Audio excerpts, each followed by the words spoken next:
in. Thank you, Haney. Hi, everybody. Can you all hear me? Yes, hello. Yes. Yes, we hear you. Okay. Yeah, really sorry to be late. I didn't get Fred's email yesterday, and I was not sure about the time, but I'm happy to be here now. So.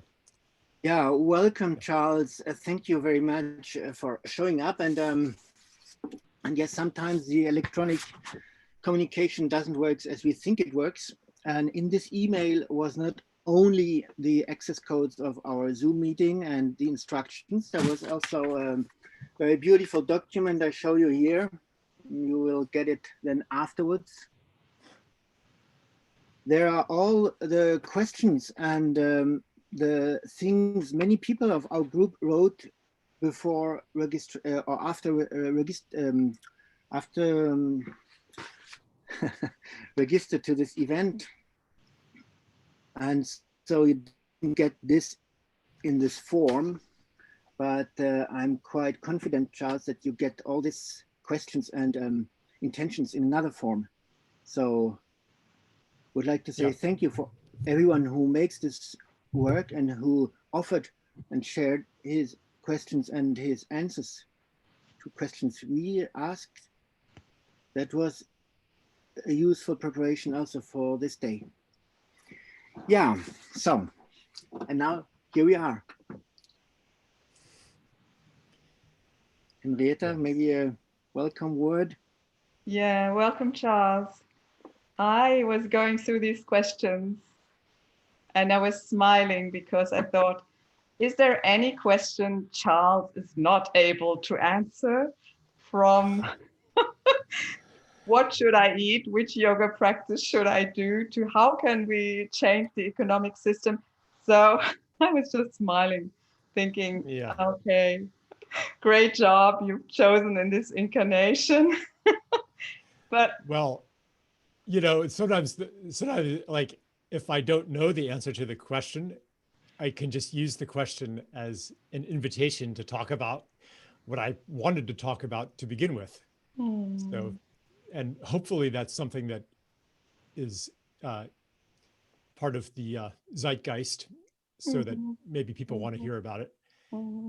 So, yeah, I guess I'll have to just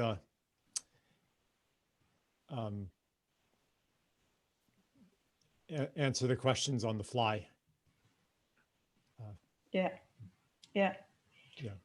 So the fly could be that a person who has an urgent question just lifts his or her hand and poses the question. And I will just start with one question that I remember that was asked, and summing up how people feel in these times, it's something between confident and very frightened. And the question was, how do you manage not to lose confidence? How does that mean? How do I personally manage not to lose confidence? Well, that question assumes that I don't lose confidence. But I often do lose confidence. And so really the question is, how do I regain confidence? That question assumes that I am the one who regains confidence. But actually what it is that my community pulls me back into confidence. When I'm in a state of despair and hopelessness and despondency, you know, this isn't just an intellectual state where I have impartially reviewed the data and come to the logical conclusion that it's hopeless. This is a spiritual state, and it could have as much to do with my body as it has to do with my mind. So what brings me out of it could be my human community, who remind me of what I told them just, you know, a day before, or a week before, or a year before, and who pull me back into the field that I've helped to establish. And in fact, that many, many of us are holding together. It's not something that one heroic person can do themselves. At least I can't. Maybe there are heroic people who can do it themselves, but not me. I need a community to pull me back into reality, into like the confidence. Confidence isn't bravado. It's not a belief that ignores the full situation on Earth. But it's actually based on a connection to a future that is actually possible. And that connection, for me, I need help to maintain that connection. So other people who are in the same place I am, and sometimes confident, i.e. sometimes in connection to that future and sometimes not, when I'm not, they maybe are, and they can pull me into that connection. And it's not only human beings, but it's also the non-human community that if I'm in a state of despair might give me a dream or give me an experience, touch me with love or generosity or just physical well-being. And that is also a way to bring me back into confidence. So I guess the message for whoever's asking this question is like, you don't have to do it yourself. Where you have allies, and your job is, when you're strong, you can help others be strong. And when you're weak, it's okay. We're all here to help you. And just recognizing that already opens the door to being helped. You don't have to do this yourself.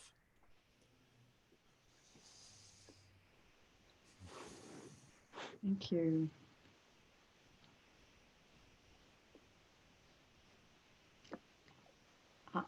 Frédéric, I could continue asking questions, but I would also see an alternative in giving it to the round and having people ask their questions themselves. Yeah, I'm really curious about, I wish I had seen that document. I just went and looked in my spam folder. I still couldn't find it. So really, really curious, even for the mundane ones, like sometimes the very specific mundane ones are the best ones. So like, don't hesitate to, it doesn't have to be like all, you know, metaphysical things or something. It can also be very, very mundane. And also I'm curious, like you guys have been gathered for a few hours now, right? So I'm also curious how it's been so far. And if someone wants to just tell me like what your day has been, I'm curious about that too. Yeah, my day starts already in the night with the dreams of this day. And then at 7 a.m. in the morning, there was, I think, 7 people here on the screen for meditation, silence meditation, and slipping into the day. And then we had an amazing morning session with around 22, 23 people. And what I heard and understand from this time was a kind of surprise how really a liveful and heartful connection is easy to make. A kind of surprise how connected we already are in a way. It was just like even not to make connection, but to discover it. It comes to me in this way as I listen to the witnesses of the small groups. And maybe there are other witnesses of this morning to bring to Charles a little bit inside of the process we already started.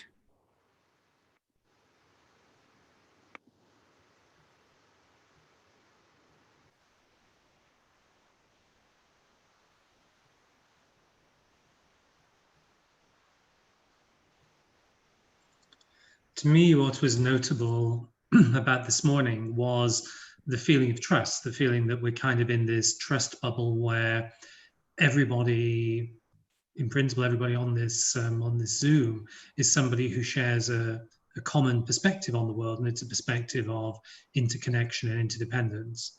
And that's a rare thing to come across in the world out there, so to speak. And that, to me at least, was part of what was very beautiful and which resulted in a very rapid level of connection with people.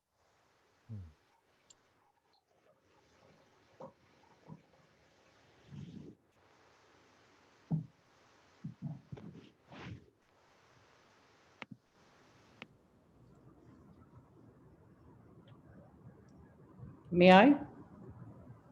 Please. Hi, Charles. First of all, I have to tell you how excited I am to see you. It's almost as good as meeting you. I've been reading your work now for, I don't know, not longer than maybe a year and a half, less than 2 years, I think. And I'm so moved by everything that you write and your videos. And I'm so excited to be part of this. I actually live in Dubai in the Middle East, but I'm here in India briefly.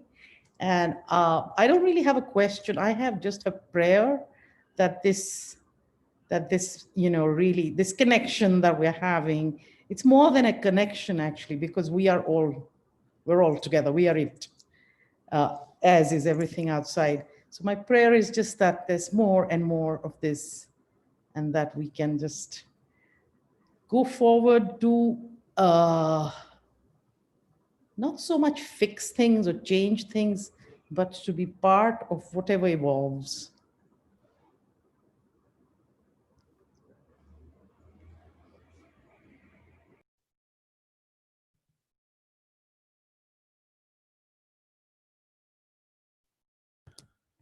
Yeah, Heiko. In that session this morning, I felt connection being established when I had the opportunity to express my feelings in that term. It was rage, that things are not moving, and I'm running out of patience. So to express that rage and being heard, and the feelings being picked up by the others and somewhat echoed also. So that brought me a connection to the other that were not there before. That kind of created that small little community of the three of us. And then actually, yeah, the discussion went going, and suddenly ideas came up and so forth.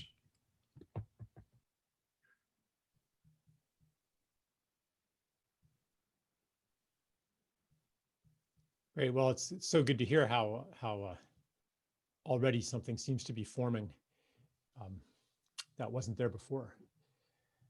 So yeah, I think I'm getting a bit of a feel for it, and maybe if people bring in some questions and we can build from there.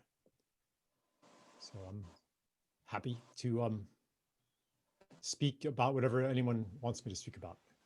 Okay, I'll take it if you don't mind. I just put that in the chat and was encouraged by 2 people to ask directly. Charles, what is the question that you want to get answered through the extended presence of the community here today and in this region?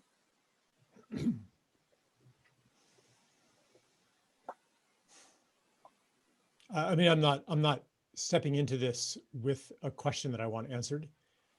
I guess for me, it's just simply my general question: what is mine to do in this moment with this group? What is mine to say? What is my role to play? I have some curiosity about where the collective mind is in Europe, because right now the voices in America are very loud. There's an election coming up, as I'm sure you all know. People are very passionate about it, very militant about it, and this drowns out the voices and perspectives of people in other parts of the world. So I have some curiosity about that, but really I'm just here to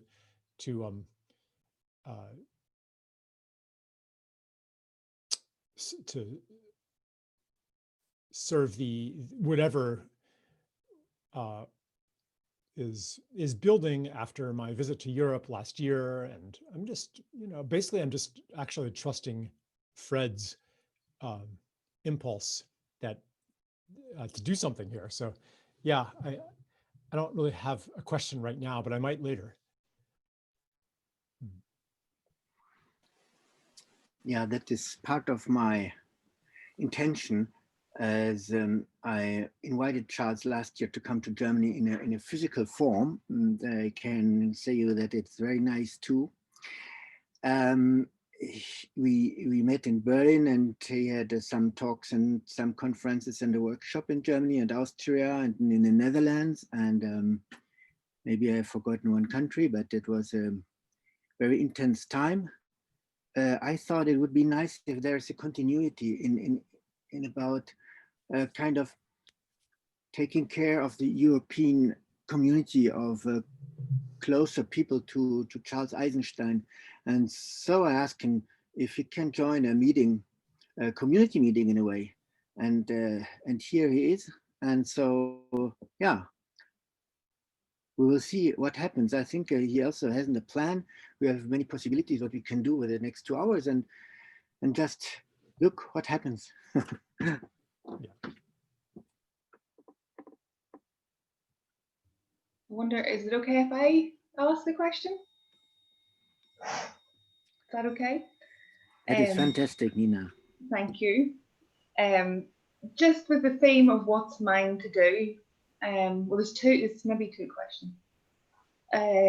When you're 44 and still don't know what you want to be when you grow up, or what you're supposed to do, or what is yours to do after a lifetime of trying to being interested in so many things, but not particularly committed to any.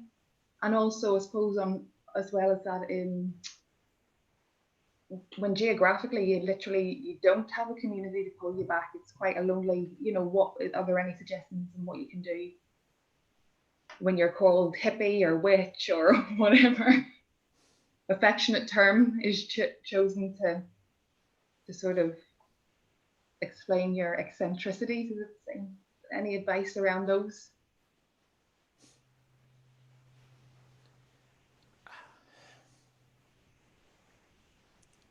I mean, I'm even older than you, and I often still feel like I don't know what I want to do when I grow up.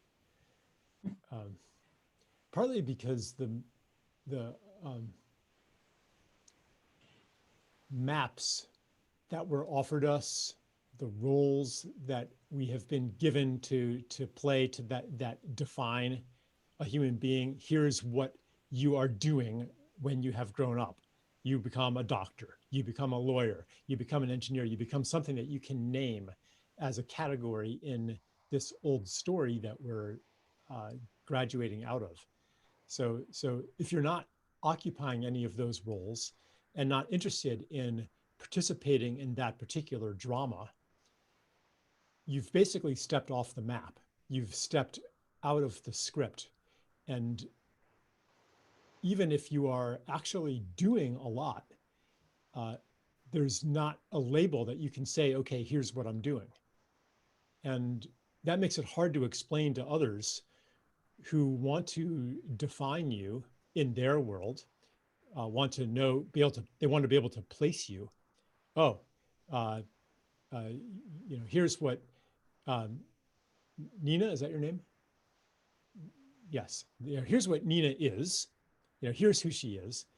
And so it's if somebody defies those labels, it's kind of confusing and uncomfortable. So maybe the only label that they have left is hippie or witch or something like that. And that wouldn't bother you, except that you have an internal voice that agrees with them, that says, yeah, I haven't been a successful person. I haven't done a legitimate thing. Because, I mean, any of us who are brought up in that old story are gonna have some work to do, some healing to do, some transition to do, to stop using its categories to see the world. So, I mean, I have it too, I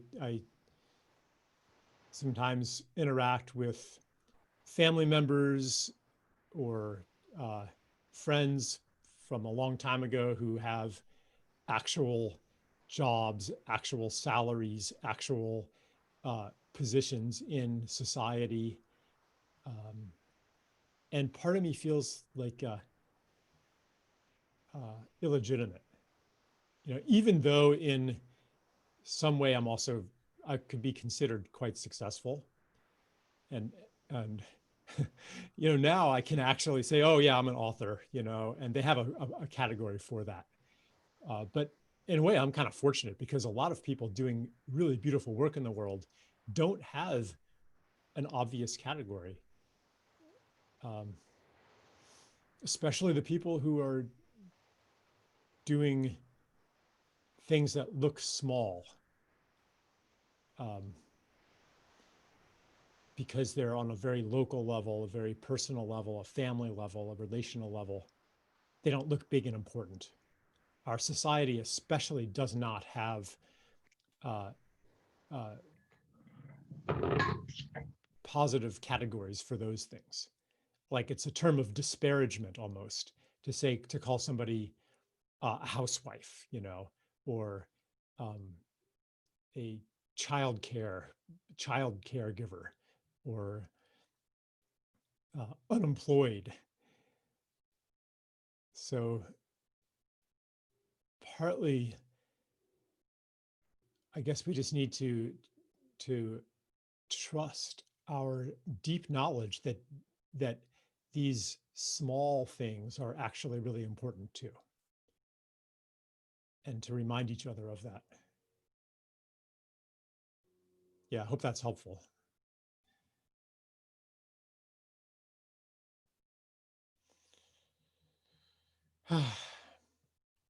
You know, because the world doesn't work as we've been told. I keep saying this in many, many occasions.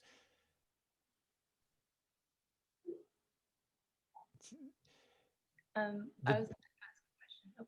Yeah, go ahead. Hey, this is Saraswati. It's nice to see you, Charles. Hi. Hey. I didn't know you were going to be on this. Yeah. Surprise. Yeah. I'm with like a really beautiful community of people that have just like danced together and like eaten some really good food and are now enjoying this experience. And I had a question, so I figured I'd ask it. It's also nice to say hey. But my question is like,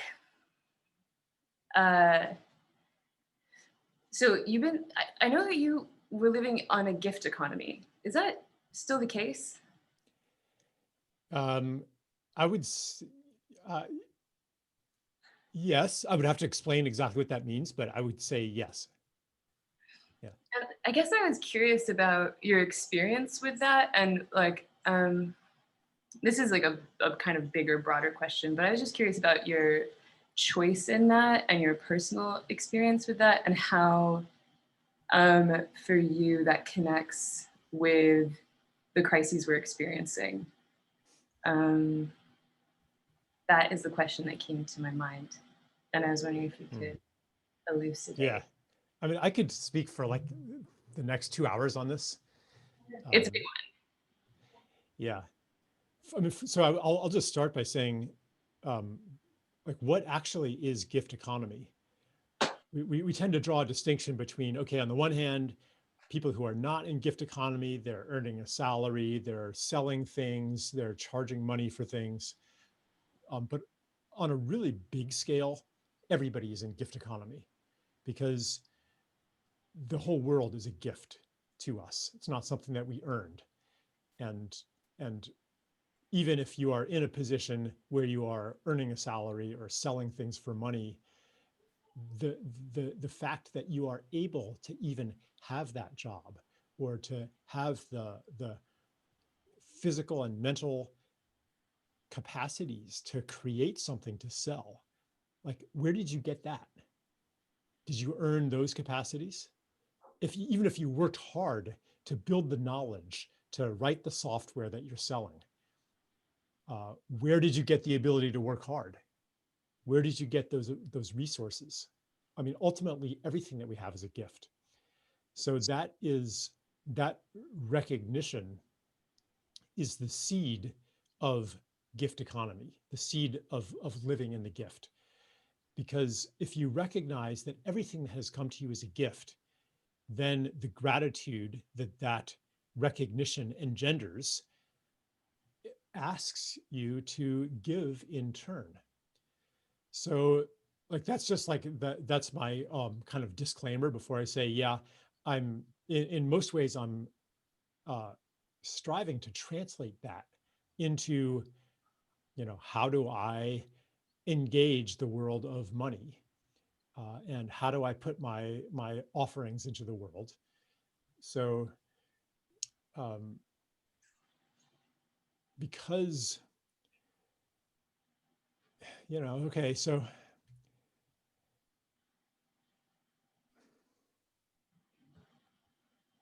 most of what I do is digital, especially now with everybody terrified of a virus. So I'm mostly doing stuff online now. So most of what I offer is digital.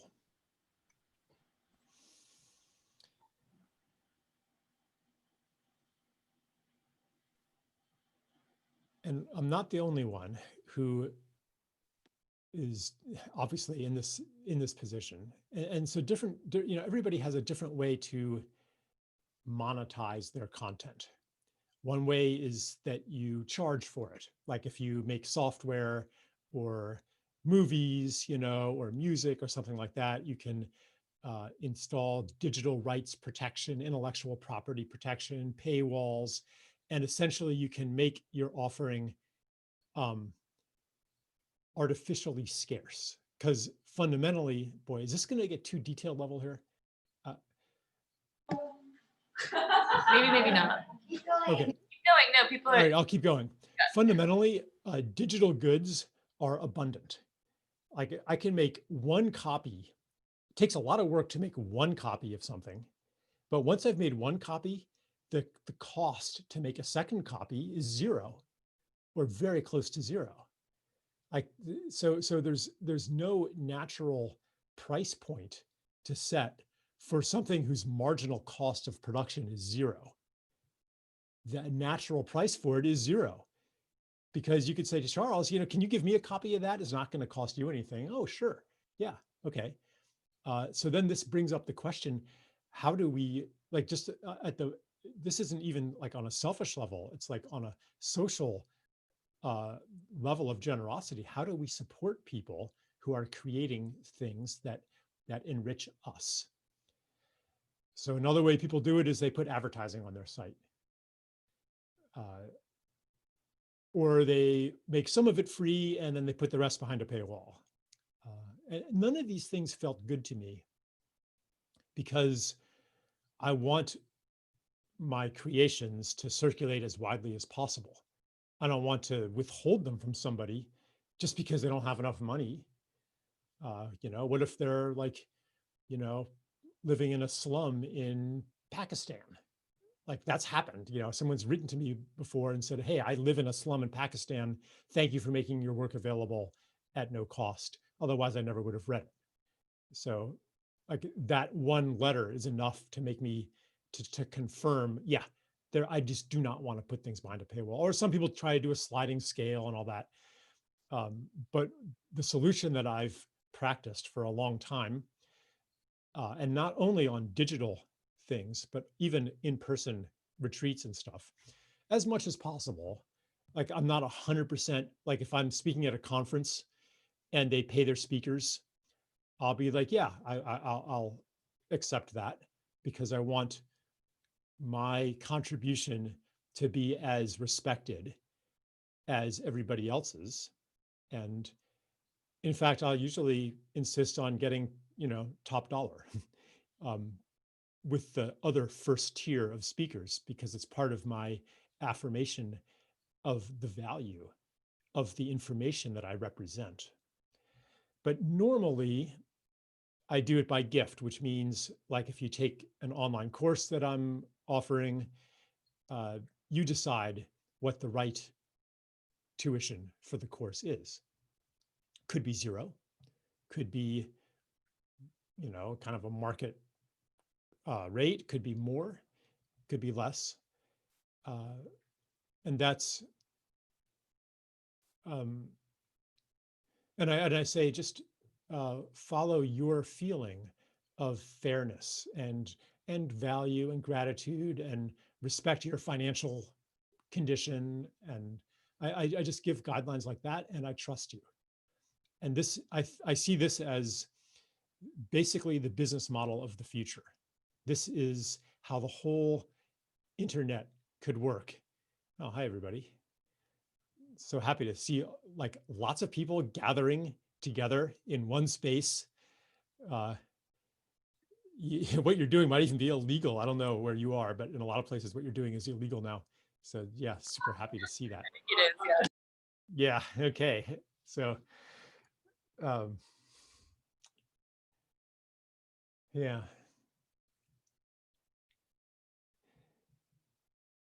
And I'll just say like one more thing. It's two more things.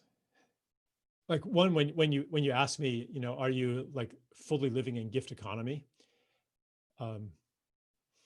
It could bring up in people like, okay, is this guy pure or is he not?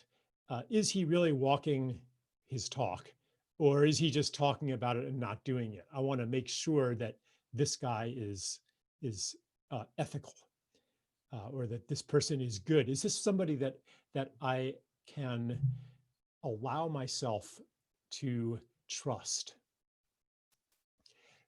And so I just want to, if anyone is in that mentality, I just want to dispel any illusion that I'm especially pure or, you know, generous or unselfish. You know, I just do it this way because it feels good, really, and because it works. And it's also a developmental path, because when it doesn't work, like if I do an event by gift and people don't give, then that's a message to me that could be actually something hard to take in. The message could be, Charles, you are not actually in gift. You are actually manipulating people, and they can sense it. You are trying to subtly make them feel guilty if they didn't give. And people can identify that kind of bullshit. People can identify that kind of manipulation, and they become resistant, defensive, and ungenerous. It doesn't necessarily mean that. It could mean that this group of people doesn't have any money. It could mean that too. It could mean that what I'm offering isn't actually valuable to them.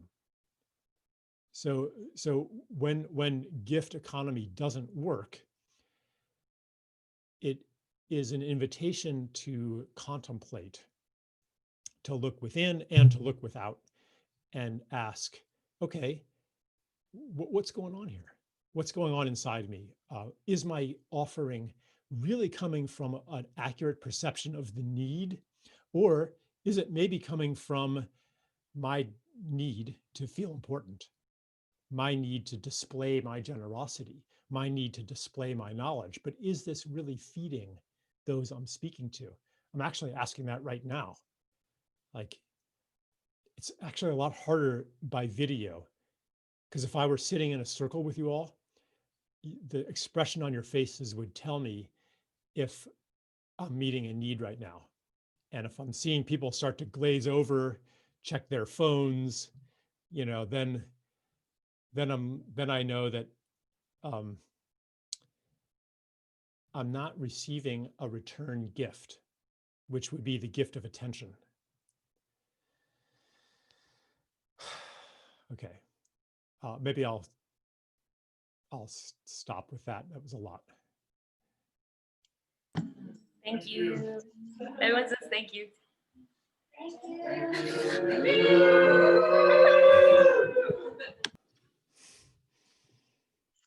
I have a question, Charles.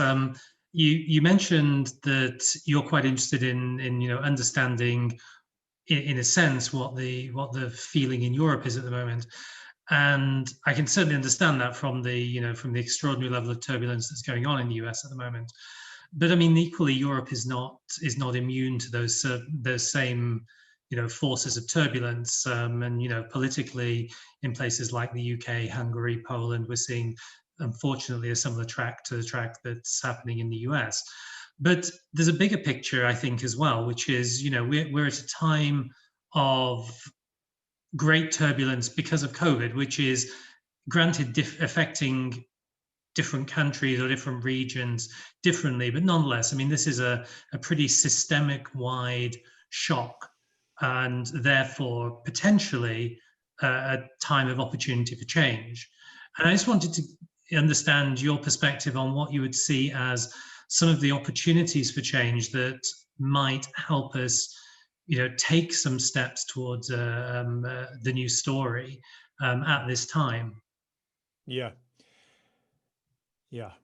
So I think that COVID, you could look at it as a systemic shock. To me, it seems more like a systemic diagnosis of our pre-existing condition, because like what's most notable to me isn't how we are responding to a horrible threat, but it is how we are responding to actually what is not a very horrible threat. It shows our fragility as a society, because objectively, compared to past pandemics, it's not nothing, but it's not very much. Even compared to the Hong Kong flu of 1968, per capita, it's been like much less than half of the fatalities of the Hong Kong flu. Does anyone even remember the Hong Kong flu of 1968? Have you ever even heard of it? No, not many people have, because it had almost no impact on society. It didn't send people into a spiral of fear. It didn't provoke mass hysteria and lockdowns and quarantines and distancing and mask wearing and just like this incredible level of fear. So what is significant to me, and I'm not saying that COVID-19 is all hysteria. I think it's probably about 95% hysteria. And yeah, it's actually, there's a dangerous new disease. But the social reaction and the political reaction to it is, it signifies a state of fragility and insecurity that is unprecedented. Like, why has all of society, almost all of society from top down, become so obsessed with minimizing risk? Life is not actually supposed to be about minimizing risk. We are not here to survive life. We are here to contribute to the beauty and aliveness of the world. That's why we're here. And that compulsion within us is so powerful that when we're connected to it, we will risk our lives in service of life and beauty. That's who we are. And that's who we are meant to be as a species too. But instead, we've become, generalizing here, obsessed with security, survival, self-interest in this society, in modern society. And COVID-19 is demonstrating to us just how obsessed we are. We are willing to put real life on hold in the interest of safety. So this is, so yeah, so what it takes me, so I guess if you want to talk about what opportunity is it giving us, it's giving us the opportunity that comes from new self-knowledge. And it shows us where we have always been headed for, at least for many decades, toward a hygiene obsessed, safety obsessed, controlled, surveilled life. And so now we're being shown a bit of the destination. I just saw some video where like it was an advertisement for like this personal protection gear, you know, where like the smiling guy is modeling like this, basically the spacesuit, you know, and this is being shown to us as a future of no gathering, of no touch, of every interaction mediated by screens. And this is, you know, understood as progress. Progress towards what? Progress towards safety, towards security, towards the interests of the separate individual.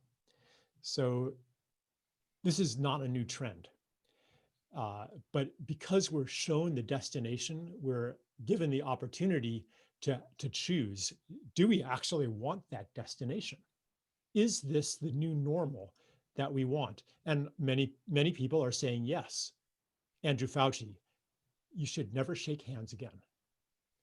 Like the hug, the handshake, the encounter with a random stranger, the rock concert, all of these things, the festival, the big wedding, like all of these things. I said the hug, the handshake, right? All of these things are cast aside in the name of progress toward absolute security. We're being shown that as a destination. Therefore, the opportunity that COVID is offering is for us to make a conscious choice. Do we want to move in that direction? Is that the future that we uphold? Whereas the choice has been unconscious until now. Now it's become more conscious. That's my take on it. And this take on it has gotten me into trouble because, you know, on the one hand, it seems like I'm being callous toward the people who are dying. I just don't think that death avoidance is the most important thing in life. Not for myself and not as a social priority. It's not unimportant. I mean, I don't want my father, who's 80 years old, to die, you know, like, but do I think that he should never see his children and grandchildren again so that he can live to, you know, 90 instead of 85? No, I don't think that. That's not because I don't love him, okay? Like, it's not because I don't love him. It's not because I don't think that the lives of the elderly people who die from COVID are unimportant. And it's not that I think I should make their decisions for them. If they want to keep themselves sequestered, that's, I mean, I don't have a judgment about that actually, because different things are important to different people at different stages of life. And maybe what you are cultivating requires another 5 or 10 years, and that's more important than seeing your grandchildren. That could be true, for real. So I'm not making those decisions for them, but as like a social priority, survival is not the most important thing.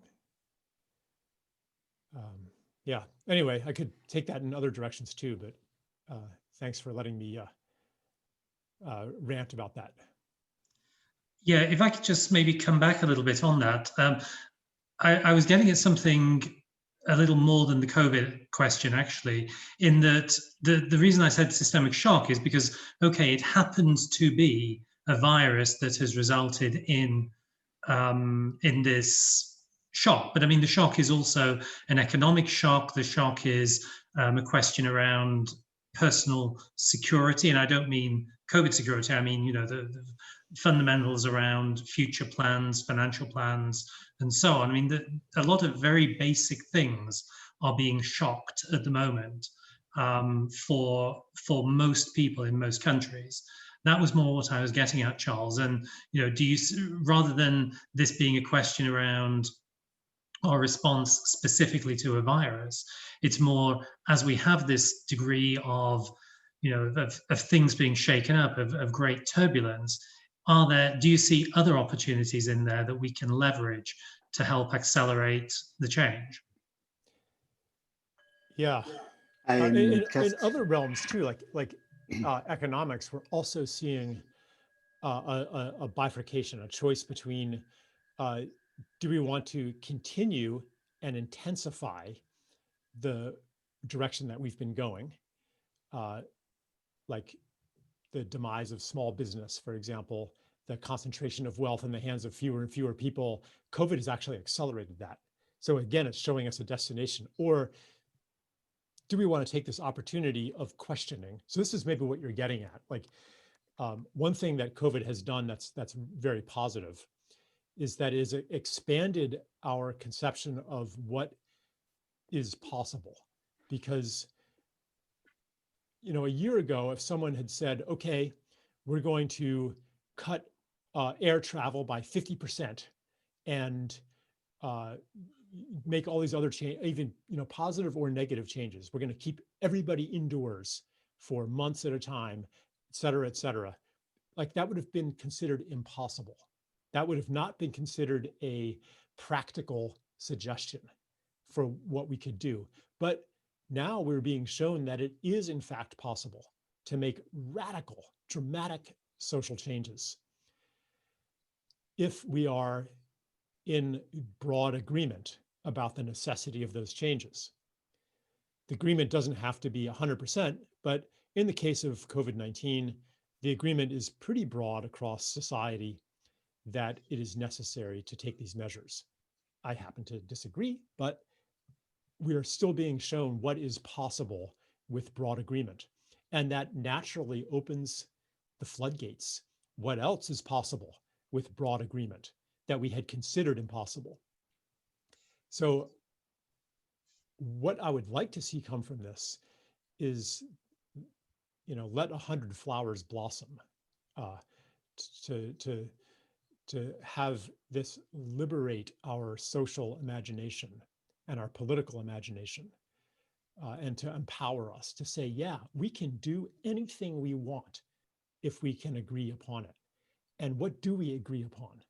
What do we already agree upon without having to convince and persuade everybody? Like actually, most of our divisions are quite superficial. Human beings fundamentally agree on central values.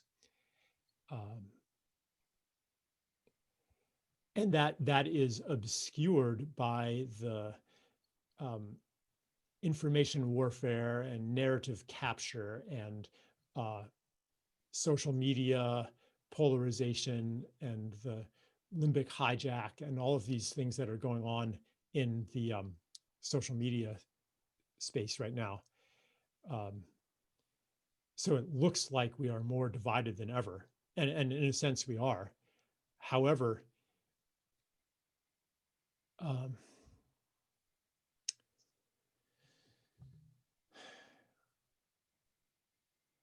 in a way, like that high intensity noise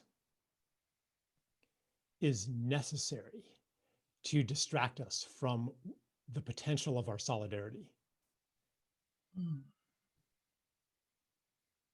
And if we can get past it,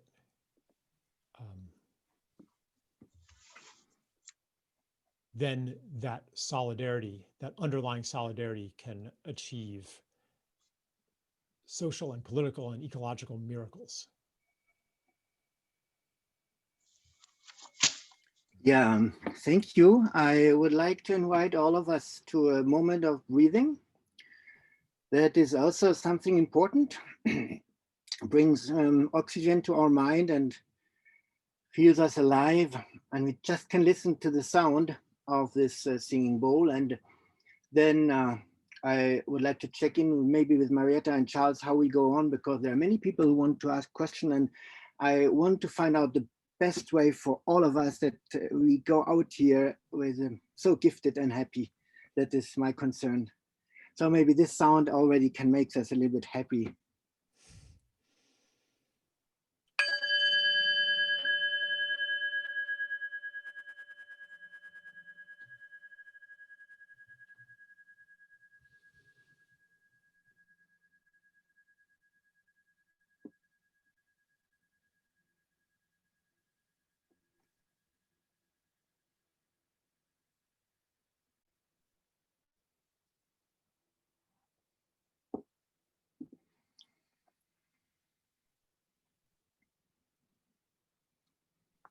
Yeah, that is part of the challenge when we have the feeling that time is too short to get what we need. So one possibility is to trust that even if my question, I cannot bring it in now, the answer will come at the time, at the moment. We don't know exactly when and from whom, but just to relax. And Marietta and Charles, I just want to check in how we do this now, because there are people in the chat. I looked at this a little bit. I have the concern of all the group. Some knowing about how we go on. If we make an order, or I just... There were some people on the chat who actually claimed that they would like to ask questions. Yeah. Yeah, I'll try to be more brief in my answers. Not sure if we want that, but so we can bring thank more you, in. Charles. Yeah. No, there was and I will ask Jay from Daily, who has to leave us in some time. Maybe she has a question, and then I will check out into the chat a little bit in the history, where people was like Lorraine from Berlin was, and Annette, many, Andreas. Okay, let's start. Let's be confident. So should I go ahead? Yeah, please. Okay. Hi, everybody again. I'll also try to be brief. It's very, very difficult for me. And before I ask my question, I just want to preface it with a little bit. In India, we have a festival which is going on right now. Today is the last day. It's called Dussehra. It is also called Navaratri, which means 9 nights. And today is the 10th day. It's the festival of victory of good over evil, or light over darkness. And the interesting thing, of course, is that the 9 nights are we worship the goddesses in the different facets of the goddesses, Devi, as we call them. And then on the 10th day, which is Vijayadashmi, there's the story of the Ramayana, where the Lord Ram is supposed to have come back and from wherever and brought victory. So it's very interesting how, you know, the women do the work and the men take the credit. Anyway, my question, or rather, again, it's my wish and hope that this work of Charles and this work of everybody here, I know that Charles is based in the United States, and this is happening in Europe, but we're still talking about largely the developed world, or the first world, what you will. I come from India, and Charles was talking about the slums of Pakistan. We have many slums here, and we have people who will be the first ones to be affected by whether it's climate change or societal collapse or any of these things. I wish and hope and pray that, Charles, you can take your work to also to Africa, for instance, where your friend Bayo Kamalafe lives or comes from. And I think there are so many parts of the world which may not have heard this message, but are working in their own way to confront and deal with these issues. So I really hope that in the future we can see some of this going out into different parts of the world. That's all I wanted to say.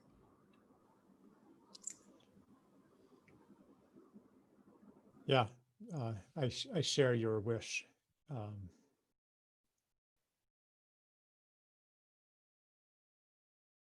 And, you know, I have spent some time in India, Brazil, South Africa.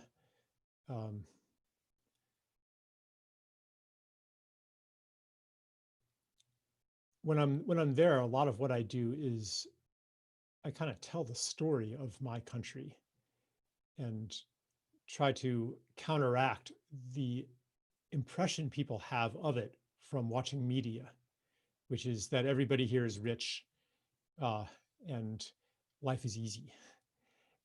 And if only we could become as rich as you, we would be as happy as people look like they are in advertisements.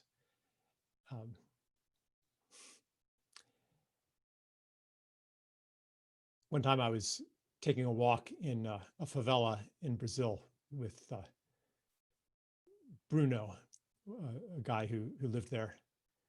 And they were doing all kinds of peace work in this favela. Favela da Paz, it was called, the peace favela. And these people are like literally dirt poor. When I say literally, it means that their floor is dirt and they're very poor. But, you know, like every single person that we walked by greeted us and said hello. And so Bruno was having to stop all the time to have little conversations with people. And there were packs of kids outside, like playing soccer. And people knew each other. People took care of each other. And I mentioned to Bruno, I'm like, this isn't what it's like in America. In America, in most places now, no neighbor even knows each other. And there are no kids outside anymore. And neighbors aren't helping each other. And I just described a bit about, oh, and, you know, people are sick.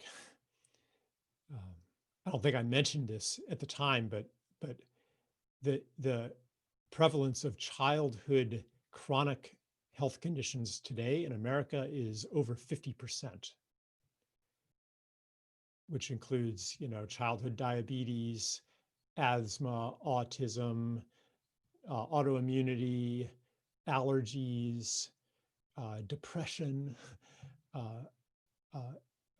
other mental, emotional problems, over 50%. Anyway, but I described, you know, what an American suburb is like. And he's like, man, that sucks. I'm glad I live here. And anyway, so when I'm in these other countries, I tell a different story than the developmentalist story. Because it's not like I don't want to go there and be yet another white man saying, okay, here's how you should develop. But this argument is often used to validate development as it is conceived in the West. Say, well, they want to develop. They want schools. They want factories. They want all of the things that the World Bank is bringing to them. And I'm like, okay, what is the context of this wanting? The context is first, unrealistic portrayals of the destination that development takes you to. Secondly, the context is the destruction of local ways of life. And the destruction comes through neoliberal economics and austerity and so-called free trade, and also cultural destruction, the invalidation of the way of the artisan and the craftsman and the farmer, the peasant. Like, why is peasant an insult? So, yeah, there's a lot of work to be done. And the work is, as you're saying, it's a little different in the less developed world. But, you know, when I was in India, I was like, this place is way more developed than the United States, because I just met so many people, even from humble walks of life, who had a spiritual and metaphysical sophistication that I almost never find in the US. Like I'm like, whoa, this place is so highly developed. And it's not like, yeah, people are poor, but it's not like they're unhappy. In fact, they're more happy. That was my experience. Maybe it was the rose-colored lenses of a visitor, but I'm like, wow, I wish we could be as developed as India. And I just want that perspective to be considered in India, you know, not as the gospel, but I want that perspective to at least be taken seriously in India, in Africa, in South America. If I may just briefly add, unfortunately, you're very right. We come from this very, very long and rich heritage of spirituality and I think a simpler way of life. But unfortunately, one is we glory in that and we don't do anything much with it. And the other thing is that, of course, we were colonized, which also we use as an excuse. But basically, everybody just buys into the way of the West or of development or economic progress, and everything is by numbers. And if the GDP is not growing, then we're not doing okay. So I really think what we have a lot of voices in India who are talking the kind of things that you're talking about and about the real stuff. But we do need, I think, a greater sense of collaboration with the rest of the world. We need a sense of dissolving borders. We also have an extremely right-wing political party in government, which is tarnishing the name of the religion and culture that we belong to, because they claim to be Hindutva, but they are nothing to do with the. So we really need voices from everywhere, and we need to mingle our voices with everybody else to do this.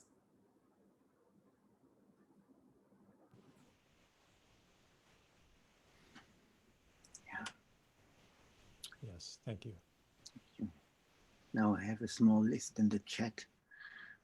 Try this strategy to make it good for everybody. And not sure if I will succeed. On my list now is Marco. Yes, I was next on your list. Charles, I would like to know what big questions, what new big questions are emerging for you right now, for you and for the world? Yeah, thank you. There is I don't have to think too hard to answer that question. A big thing emerging for me is, what do I do in the face of what looks to me like the disintegration of democracy and the beginning of a authoritarian or totalitarian era for humanity, and especially for my country. And I think that this is happening regardless of which party wins the election. This is a trend that's been building for a very long time. And, you know, rather than wish it were otherwise, what do you do in an, you know, autocratic or oligarchic social system? Because it's not like you can't do any good in those systems. In fact, some of the golden ages of humanity were actually not under democracies. I mean, for every Athenian democracy golden age, you could also talk about a Tang Dynasty China golden age. So this is what I'm thinking about, but I don't think it's going to be like Tang Dynasty China initially, at least. I think we're facing a dark age, but possibly. I'm not attached to it. I hope I'm wrong, but that's my question. How do I engage the world? How do I do my work as a, you know, sort of public intellectual in these times when speech will not be very free? Like, what did they do in the Soviet Union when you had to very carefully disguise your message if you wanted it to pass the censor? So questions like that are coming up for me. But overall, the big one is, how do I engage totalitarianism?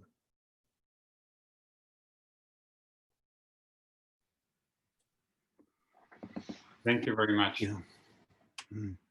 Also, here in France, we feel that freedom is going away, but we have politicians that have a nicer smile than in the US, but the cut of freedom is the same. Yeah, it's happening the same. The US is the epicenter for it, but the contagion is global. Yes. Yeah, it started with the blue jeans, huh? Okay, now on my list there is Annette. Yes, thank you very much. I'm always wondering what your concept of interbeing would mean for political work, like for NGOs. I worked for NGOs, but I was never involved directly in negotiation with politics or politicians or company leaders. But as a movement, we have requirements and claim. We say get out of coal and reduce the harmful subsidies. And as I remember, you suggest that when we are together with people who have different opinions, we should maybe assume maybe the other person is right as well. So I would like to know how you consider that with political negotiations, or how to get in connection with the enemy, or with the people who want to stick to coal or whatever. So yeah. Yeah, so the important thing, I just watched a video by a friend of mine, Daniel Schmachtenberger, his name is, where he's talking about the importance, he's talking about the tendency that we have in political culture now to straw man the opponent. Straw man means like you set up a straw man, a very weak and ugly version of your opponent. And then you critique and destroy that straw man.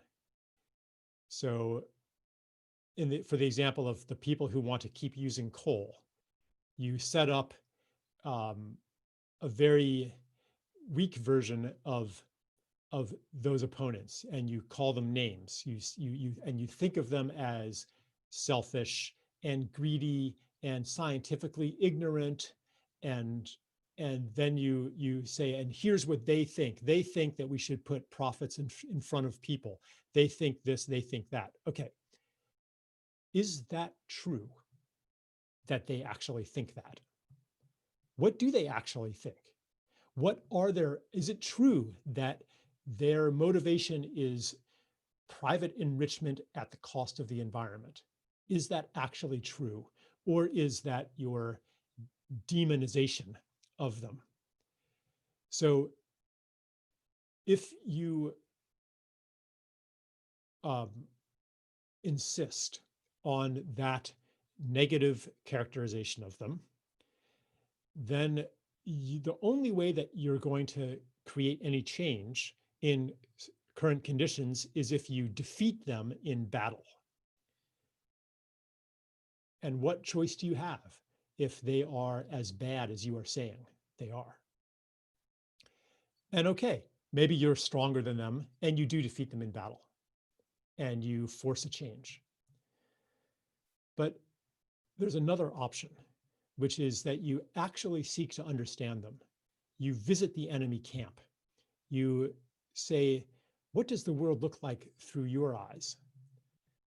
And you invite them to do the same, because whatever you're doing to them, they're doing it to you too. The benefit of this is that you can understand the world more broadly, including the things that you might have been wrong about, that you might have misunderstood. And the cost to this is that you have to let go of being right, and let go of self-righteousness, and let go of your certainty that you're the good guys.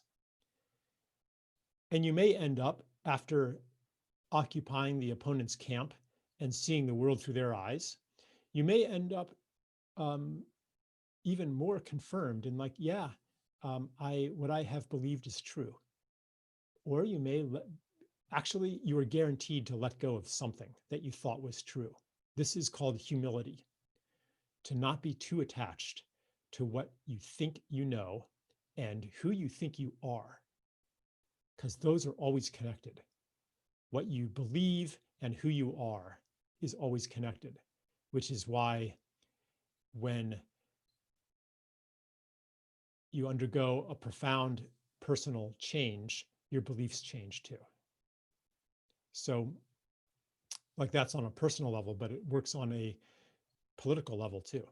And what we need today as society gets more and more polarized and people lose their capacity for critical thinking, and what is critical thinking?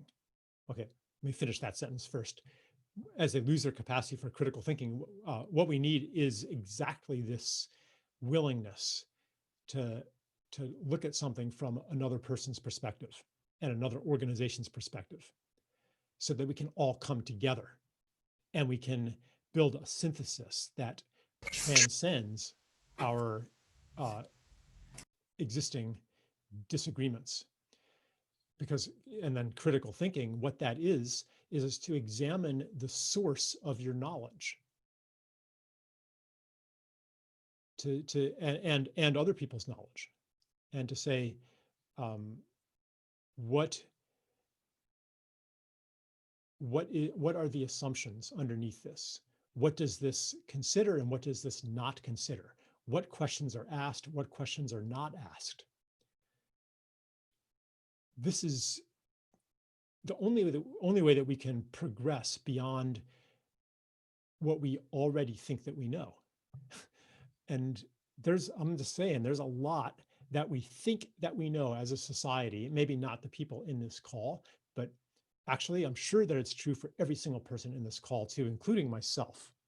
There are things that we think we know that are false, that someday we will look back and we'll say, wow, we were so sure about that, and it was wrong. How could I have been so mistaken? Well, at least I'm right about everything now. Well, this invitation into uncertainty, into unlearning, is so necessary right now, because our civilization is stuck in a holding pattern. I realize I've diverged very far from your question, but I hope it has something useful.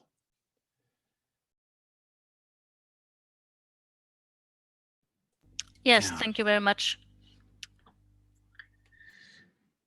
So sometimes when you have a question and it comes to your turn, it's good to check in with yourself, to take a breath and to look if it's still the same question, or if the question has changed, or if actually there's no more question. Just an invitation not to hold too strongly on all those things. And on my list, I hold on my list, there's Heiko, and I hope it's still the good order, I mean, for all of us. Oh, thank you. I think this fits pretty good. I would like to attach to that issue of democratic and totalitarian regimes, and actually what we might need. I think maybe it does not really matter so much if it's democratic or totalitarian. I think the ability that we need now is actually the ability to react to what we're facing. For example, in particular, the climate crisis, the destruction of the environment, and so forth. So in that aspect, actually, I was happy to see that, for example, in Germany, that now we are having the first citizen assemblies on a national level, beginning of next year, which helps us a little bit to counteract the stiffness and actually inability of politicians to cope with these complex topics.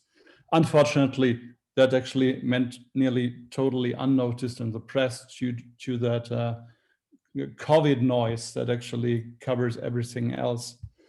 But my fear is a bit. I have recently participated in a conference on the European Green Deal, and I've heard many politicians and high-level politicians and high-level experts kind of really understanding what we are facing. So, and they say, yes, okay, we have now 10 years to really considerably change the way we understand living and the way we understand economy as well. So Angela Merkel was talking about a comprehensive transformation here. But if I look at the outcome, so for example, just these days, the common agriculture strategy that went through European Parliament, this is basically a step back. So I have the feeling that this middle layer, this bureaucratic middle layer, kind of eats up all the good approaches that our political leaders have. So do you have any idea how to get things moving, and not just energy being wasted in our political systems? Yeah, thank you for that question. Energy is wasted when it is channeled toward, when it's diverted away from a new story and channeled back into some other version of the old story. So there's, in Europe especially, there's a lot of energy that really wants to heal the planet. And the main issue that energy is channeled through is climate change. And that becomes a matter of reducing carbon emissions. And that becomes a matter of measuring carbon emissions according to some math, to some arithmetic. And what then happens, I've just been reading about deforestation and how power plants in Germany are burning wood chips that come from the massive deforestation of Namibia and the Baltics and Eastern Europe. So here's this beautiful energy that at the bottom it says, we want to be partners with nature. We want to participate in the healing of nature. We hold this earth sacred. And it gets translated and translated and translated. And in the end, it becomes cutting down forests to feed wood chips to power plants. How does this happen? I'm not even going to try to answer that question for the moment, but I just want that question to sink in as a question that we need to ask. Because without asking that question, the urgency to do something about it is wasted. That energy is wasted. And in fact, it feeds the machine. So maybe what we really need to do is to take a pause right now and unlearn some things that we thought we knew. Ironically, in my view of climate change, the most important thing we could be doing, way more important than wind turbines and solar panels, is to protect forests and wetlands, those two things, and whales,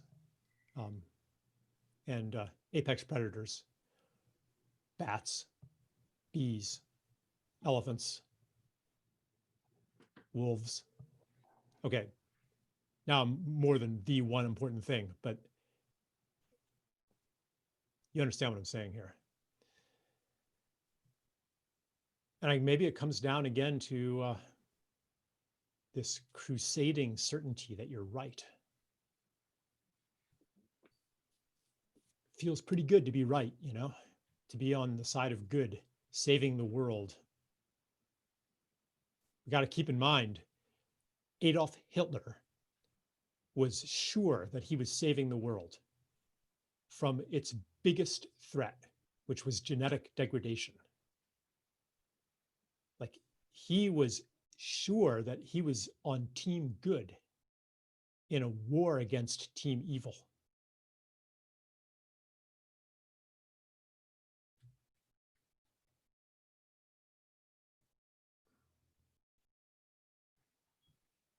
Yeah.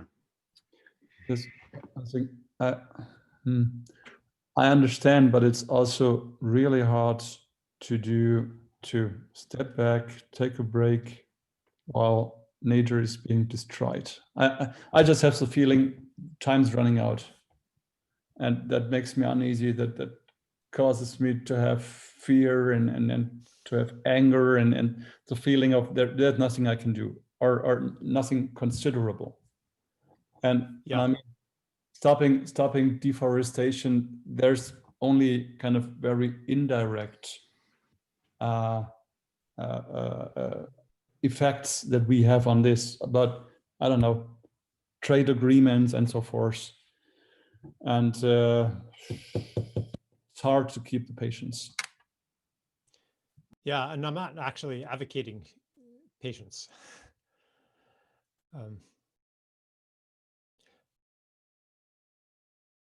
The moment to take a pause is that moment where you have this irrepressible doubt and feeling of futility and feeling of burnout. And then part of you's like, no, I can't pause because it's too important. But another part of you is like, but it's not working. That's the time to pause.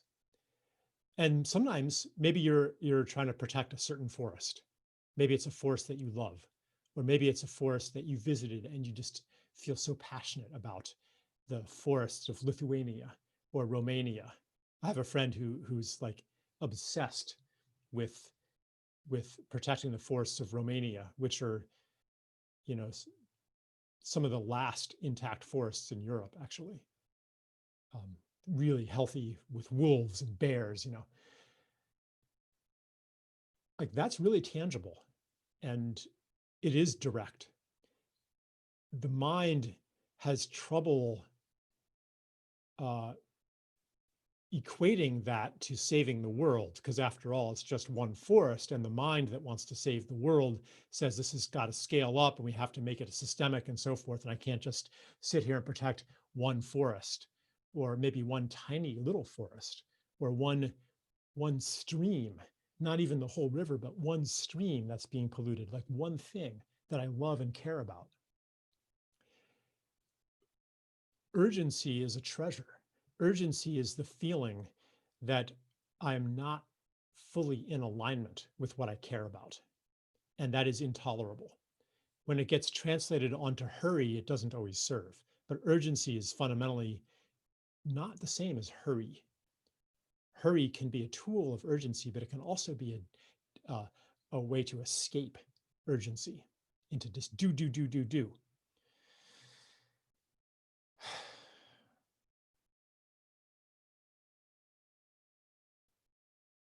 One more thing. I have to do something or it's going to be too late. It's already too late. And it's never too late. The capacity of life to heal is infinite. And so much that is beautiful is already gone. It's already too late for the passenger pigeon, for the great auk, probably for a place that you loved. And there's a lot of beauty left.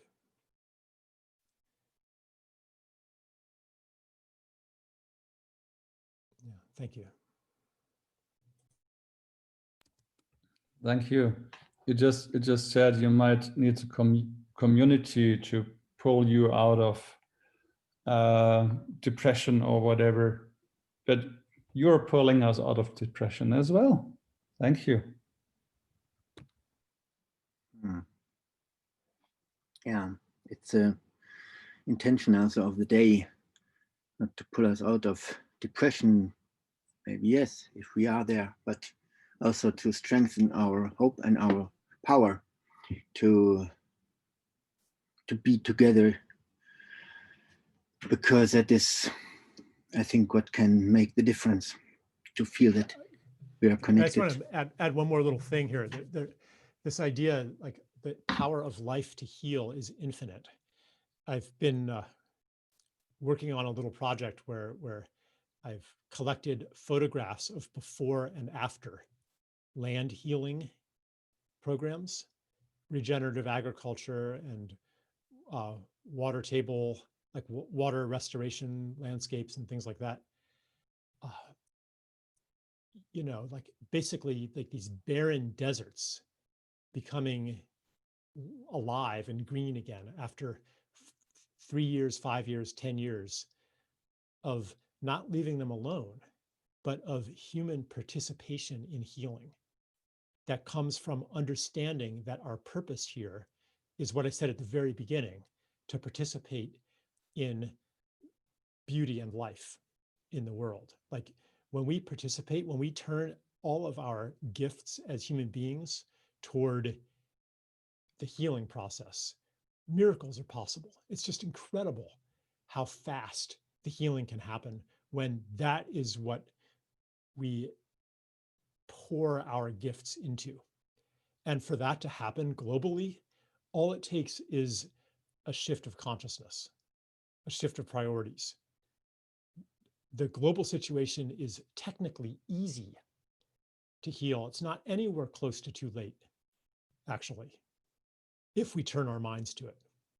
And that's why the core of our crisis and our transition is what you could call spiritual.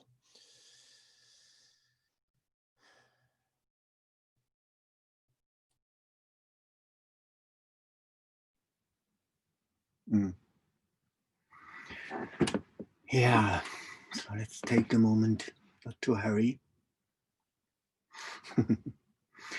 I look on my list, and the next one is there on the list, Andreas. If it's still right for you, and if you feel that your question is still burning, then please share it or ask it. Yeah, thank you, Frédéric. It still feels burning, but I also want to say first that this was very touching, what you just shared with us, Charles. Like the infinite capacity of life for healing. And also before that, even Adolf Hitler was thinking of himself being on the good side. This is like really struck me, how easy it is to see myself on the good side, probably always. So my question is about an observation that I made during the lockdown here in Germany and ever since after. And I'm curious to hear, because I believe that without reading your work, I would never have made that observation or these thoughts. And I'm curious to hear if there's any opportunity how to generate change from that. And the observation that I made is that we locked the economy, but still all of us have to pay certain things like rent and other monthly liabilities. So this means for me, in my understanding, that parts of the economy still run, like real estate and financial markets. They are still open and we all have to pay money there. And there feels like a huge injustice to me because it's a political decision. It's not something that is my fault, and I still have to pay the money, maybe without the opportunity to earn money. And then I was starting to think about first, like, what about economic crisis if payment liabilities would stop? Orchestrated stop. It's utopian idea, but still it's in my mind. And the other thing is like, what about if we could manage to organize a rental payment strike? Do you see any chance for this to happen? Like, because it feels so far away. So I'm really curious to hear from you, Charles. Yeah, here's where we encounter the truth of interconnection. I have a few things to say about that, but as far as a rental payment strike, you know, the landlords, some of the landlords are large corporations. Some of the landlords are, you know, people who own maybe one building or one apartment. And, you know, they need that money too. Maybe they're not even wealthy, but they depend on that money to pay their bills. And then as far as the real estate corporations that own many, many apartment buildings, they bought those buildings through financing, bank loans and bonds that they have to make interest payments on. So the rent strike means that they can't make those payments anymore. And the financial instruments that are built upon those cash flows that are going to the banks and the bondholders, those then become valueless, and it spreads through the whole system and everything collapses, which might be a good thing. But when it happens suddenly, it causes a lot of suffering, and then the necessity for the state to come in and take over, which again could be a good thing or could be a bad thing. It's not an easy question. Like, how do we do that in a way that minimizes suffering and that is fair? What we're seeing now is in America, like we're getting these. There was like this long unemployment payments and direct payments from the government to our bank accounts to mitigate the effects of COVID lockdown, and moving toward in the direction of universal basic income, which is something that I generally support, except when it becomes a substitute for people being able to earn a living independent of government. So then, if the only way that you can earn a living or live is to receive universal basic income, which can then be conditional on your good behavior, then you're totally at the mercy of the state. And as soon as you violate curfew or something, then your pittance gets cut off and you have nowhere else to go because the independent economy has been destroyed. And I'm just bringing this in to illustrate that this is not a trivial question, what to do. I don't know what to do. And I don't think anyone else actually knows what to do. And perhaps a general acknowledgement that we don't know what to do would be a good place to start. And yeah, like this feeling though that you have of this is not right, this is not fair, that is a precious feeling, and it's true. It's not supposed to be this way.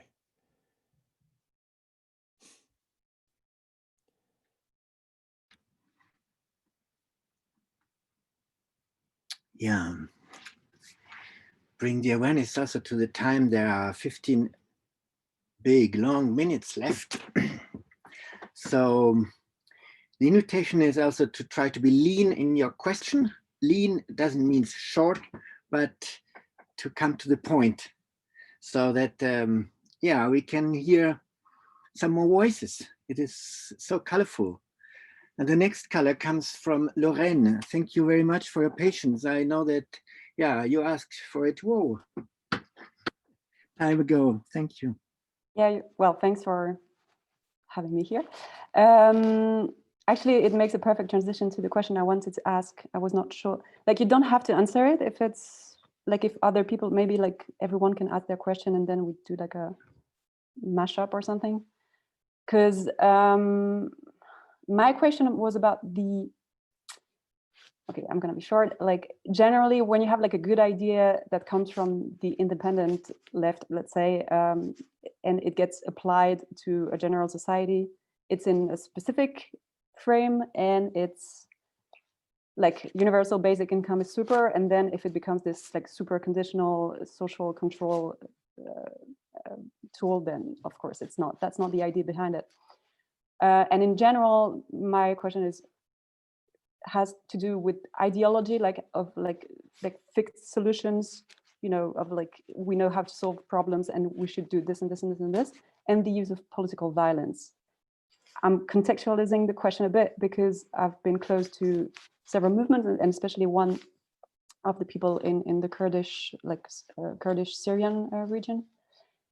And there's that's a real question. Violence is a real question. Like, what do people, should people take weapons and actually fight to create a zone, an area, and geographical space where there's less oppression and all the reforms can be implemented and stuff. So that's not a real question. That's yeah. I don't know if other people want to ask their questions as well, and just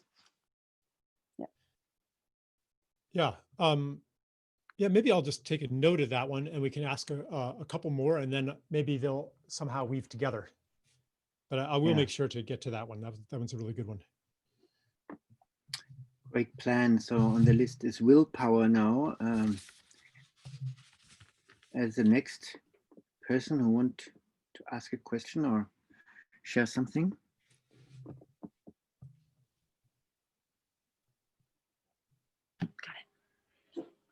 Hello, hello, peace, peace, inner peace, and willpower. Happy to be here, thank you. So, going back to a concern that I heard in terms of potential authoritarian, totalitarian states, I've been looking into open source, non-proprietary platforms. So I've currently transitioned to Linux. I've been looking at decentralized apps. For example, there are others, other apps besides Facebook, other search engines besides Google, other platforms such as Zoom that are decentralized, open source. There's a new internet being created based on blockchain, which is, technology behind crypto.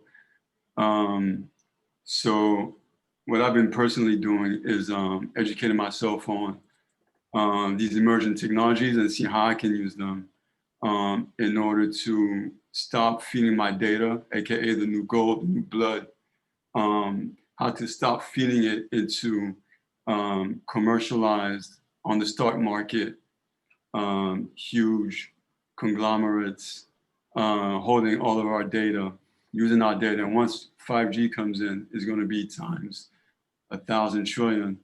And so I've been looking at is now seems to be a good time to start transitioning into new platforms that are outside of these digital grids where technocracy can be full on and we can have global networks of communities operating outside of these grids and without the censorship, without the limiting human communication, and also without AI bots controlling the narrative, which is obviously shaping human consciousness.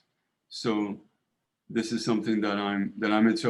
I would love to know what you think about these things and how you see the future of humanity if we start applying the potential of these new technologies into our lives. Great, thanks. Yeah, I've jotted something down for that, and maybe one more, and then I'll weave together a response. Okay, so on my list is Marietta now. Yes, but I'm afraid my question goes in a completely different area. I just say it's an emotional and it's a traumatized state I find myself in most of the time. I feel a lot of anger towards ignorance if people still believe in the mainstream media. And I still feel overwhelmed when I read the so-called alternative, let me just say conspiracy, which is not conspiracy, but so for me it's like there must be a third stand I can take to calm down my nervous system, because I feel paralyzed in not being able to do, being overwhelmed, and still like having this active mode, like let's get together, let's do something. But what is the doing? Is the doing really just observing, taking a stand in a third perspective? Something like that is my question. Yeah, great. So let's see here.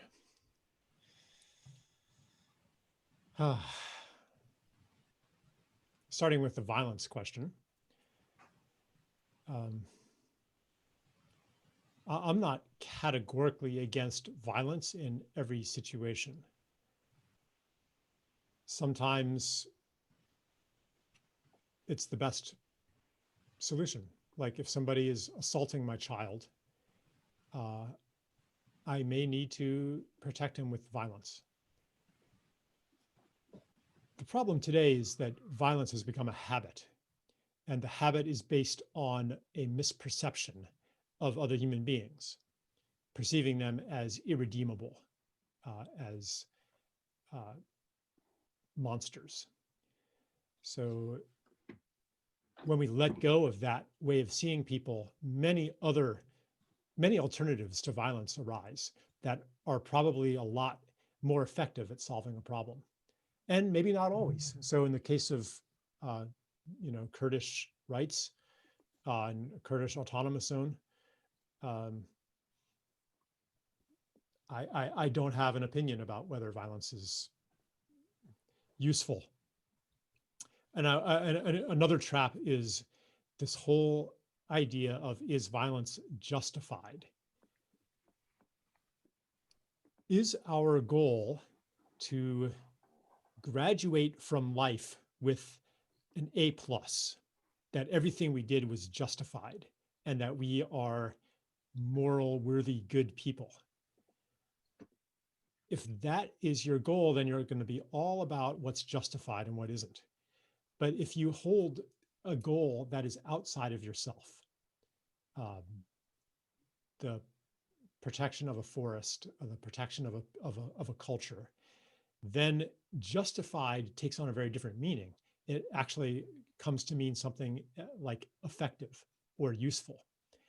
And then it leads into a deepening inquiry where you say, okay, it might look like violence will help protect this forest. Like we can go in and destroy the logging equipment and maybe, let's kidnap the family of the logging CEO, like that'll work, right? It seems like it might be effective.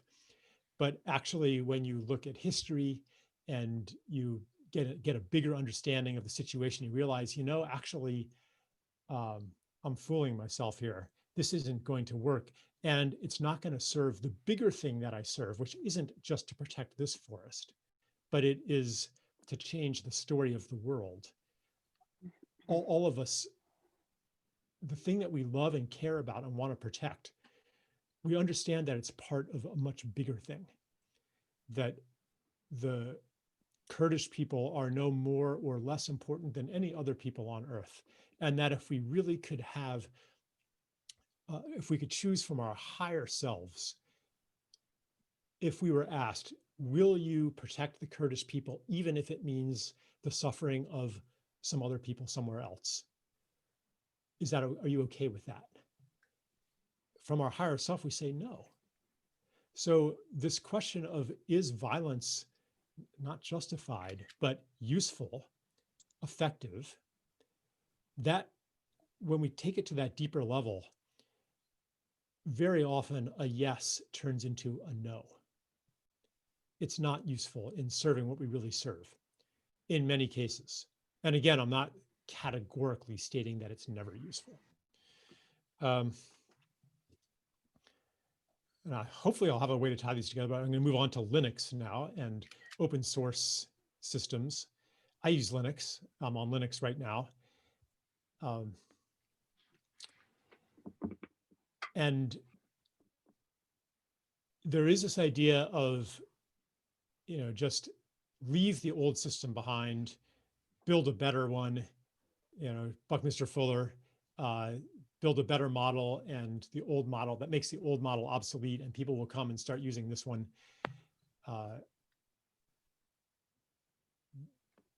This is, it definitely has some truth in it. And sometimes, like, your better model gets crushed by those who run the old model. ultimately we cannot avoid engagement with people who might be still in and believe in the old model and benefit from the old model. Like you can go and build your eco-village somewhere and get away from it all. But what happens when the regulators come and say, oh, you can't use composting toilets, that's unsanitary, and you have to abide by agricultural regulations, so you can't do this, you can't do that, and the building codes, you're violating the building codes. You can't recycle your wastewater like that, you have to have a septic system. And like we are all occupying the same earth. And the work of engaging people who do not share our beliefs is unavoidable. So I think it's great to create like separate protected ecosystems where a new idea can grow strong in an incubator. But eventually your baby has to leave the incubator and step out into the world.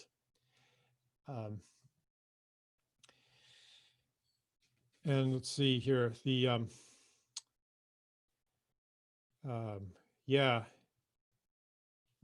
this conspiracy thing and the impatience and the trauma and the despair at seeing just how hypnotized people are to the dominant stories.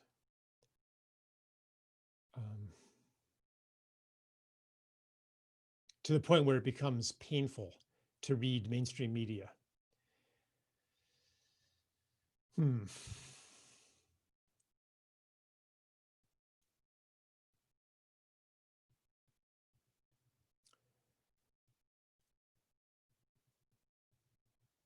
have an awful lot to say about what are called conspiracy theories. Conspiracy has become basically a smear that is used to delegitimize anything that dissents from conventional narratives.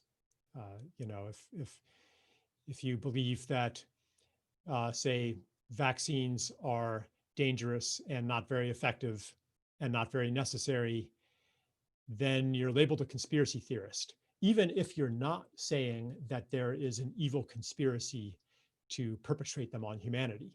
Even if you're just citing peer-reviewed scientific articles, you're called a conspiracy theorist. You're called a conspiracy theorist if you think that Russiagate is the product of resurrected Cold War thinking that furthers the military industrial complex's interests. And a lot of these things do get turned into conspiracy theories because the mind of separation has trouble understanding emergent phenomena and synchronicity. And the tendency of the universe to organize itself around our state of belief and our state of being, to make things look like a conspiracy. When actually, if there's a conspiracy, it is perpetrated by a collective intelligence that's beyond any conscious group of human beings. People kind of know what to do to play along with the story, even when there is no human being telling them what to do.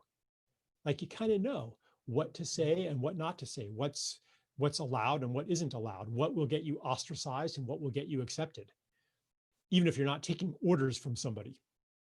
So I think that in a way, conspiracy theories are inviting us into a comfortable, familiar, old mindset of us versus them, good versus evil, and reductionistic causality. If something's happening, it must be made to happen by a conscious agent.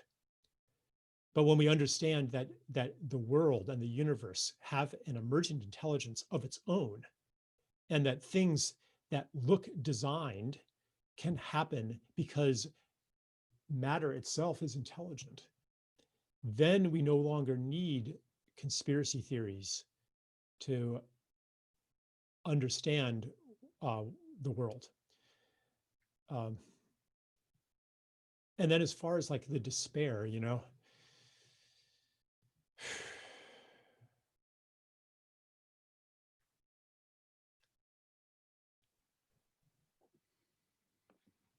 I've said this many times before.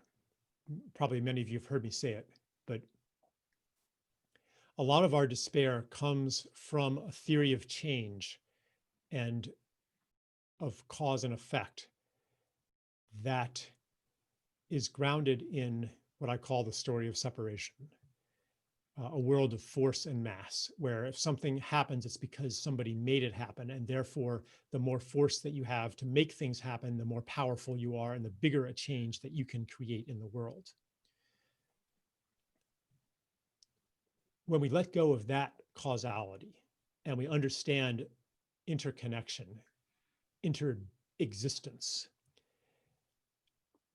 when we understand that we're a holographic mirror of the entire cosmos, and when we understand that anything that happens in our immediate relational sphere is also happening necessarily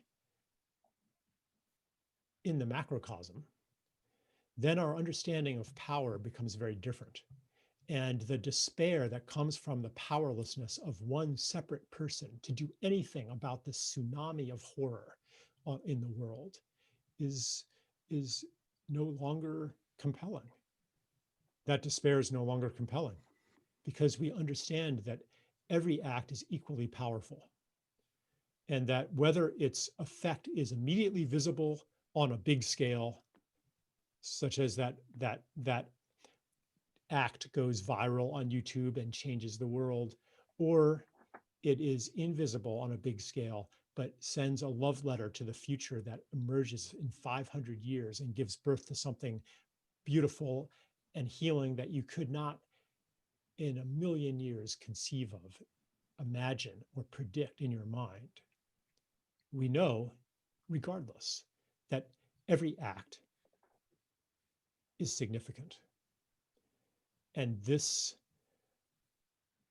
understanding, this radically different understanding of power, opens the door to a different kind of guidance.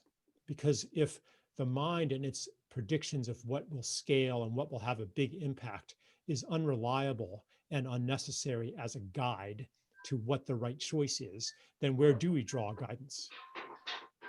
Obviously, it's got to be from the heart. It's got to be from the body.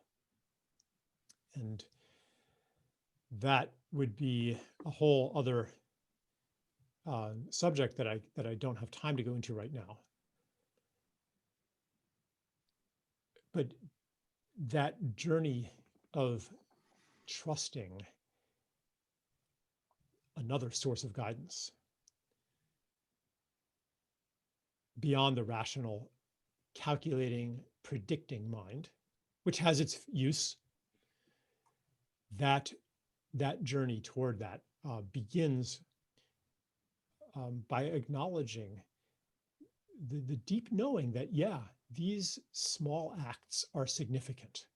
These are important. And by giving ourselves permission to live from that place and to look for that other guidance.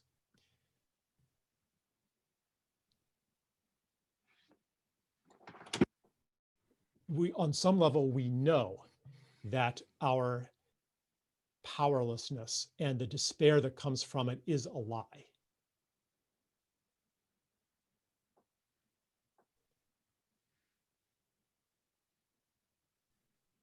We know we are powerful. We know our choices are significant. We know that they create the world. And let us just be present to that knowledge and trust that knowledge, which is real in this moment, even amidst the despair, is real in this moment. Let us trust that knowledge to work on us and to carry us. Thank you.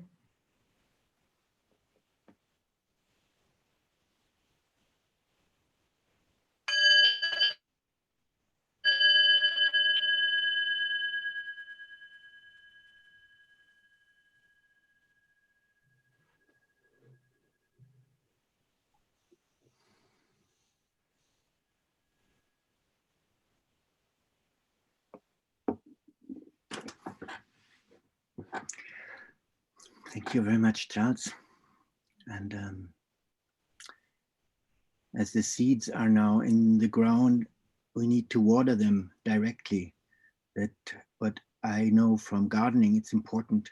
And the water can be in this form, sort of silence. So I invite you now maybe to stay in silence and to write into the chat something you have in your mind, something important for you.